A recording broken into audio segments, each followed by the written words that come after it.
kinahanglan gi-allege gyud dito sa information panahon sa pagfiling isulti nimo nga naay baha, naay kalamidad, naay sunog panahon sa kawat.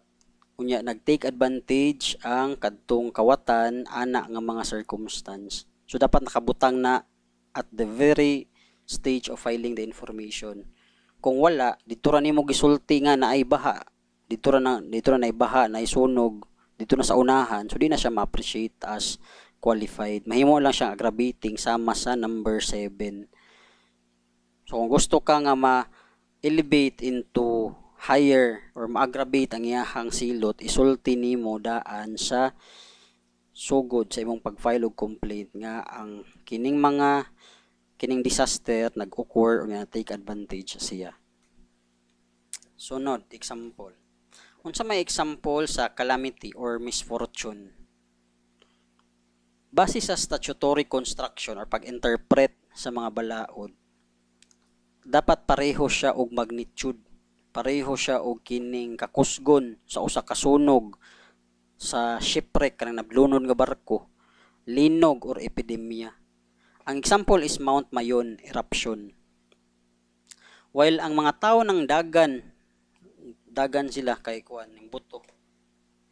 Nakakommit ka og crime during the height of volcanic eruption or during the height of a typhoon. Naay case ani decided by the former RTC Court sa Davao City nga ang motor ning dagan between Davao and Davao del Sur. Some of the passengers decided to rob their fellow passengers and escape. So gitulis nila tapos ning dagan sila. Ilahang gibiyaan ang motor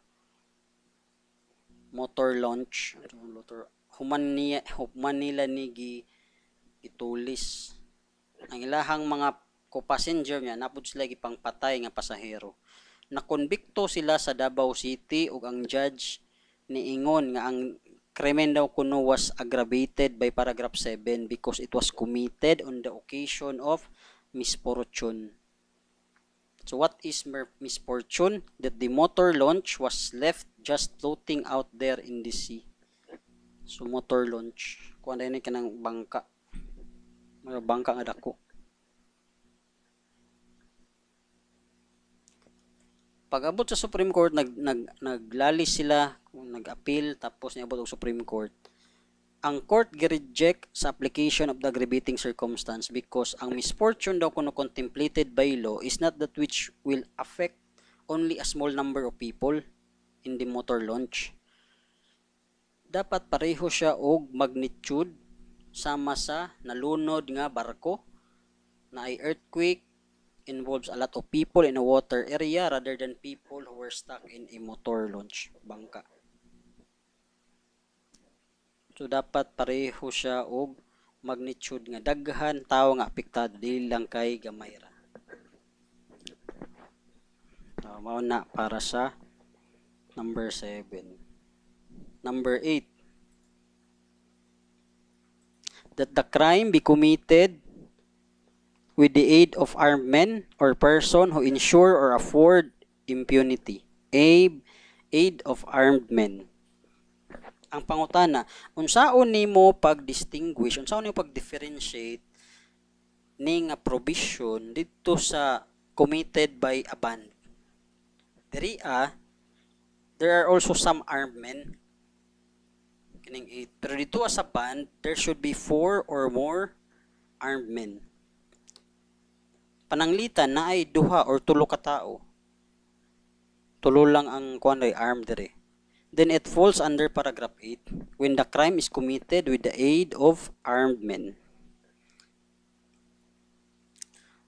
Para maka-constitute ka og band, ang 4 armed men should act together in the commission of the felony.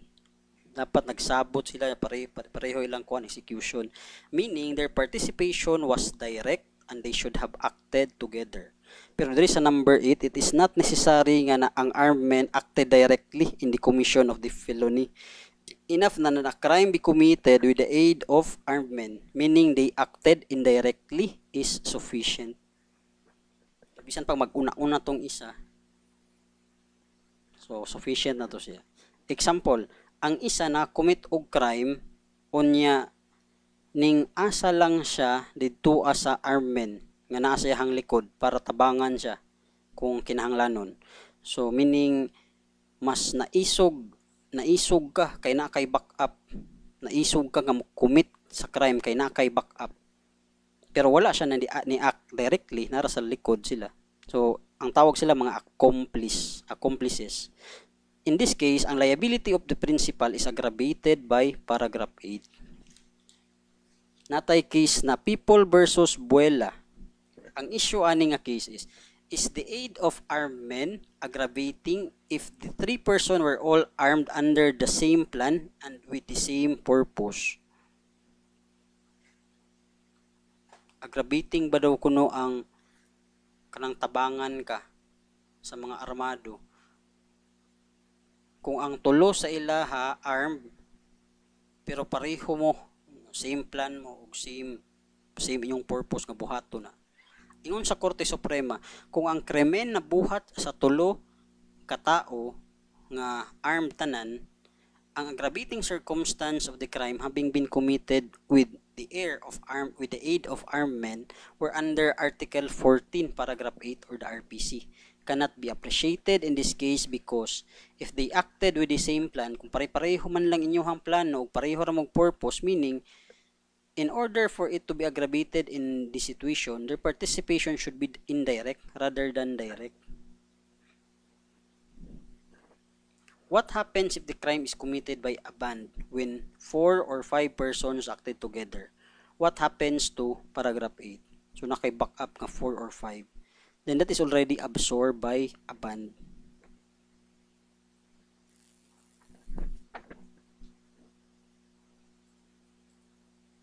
Number 9, recidivism. That the accused is a recidivist. A recidivist is one who at the time of his trial for one crime shall have been previously convicted by final judgment of another crime embraced in the same title of this code. Ang number recidivism.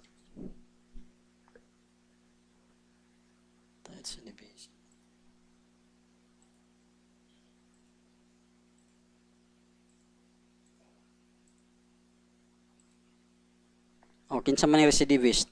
One who at the time of his trial for one crime shall have been previously convicted by final judgment of another crime embraced in the same title of the revised penal code.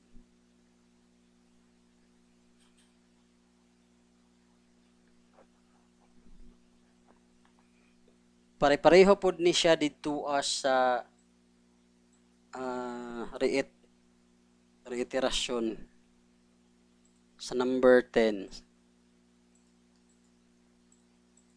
Number 10, that the offender has been previously punished by offense to which the law attaches an equal or greater penalty, or for 2 or more crimes to which it attaches a lighter penalty, or reiteration or habituality.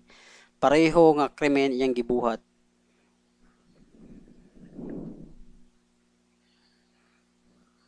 Habitual, balik-balik. So ang question, what are the 4 types of criminal repetition? So naay upat ka klase sa criminal repetition sa penal code, meaning the offender is not committing the crime for the first time. So nangawat karon, sunod nanulis na pod.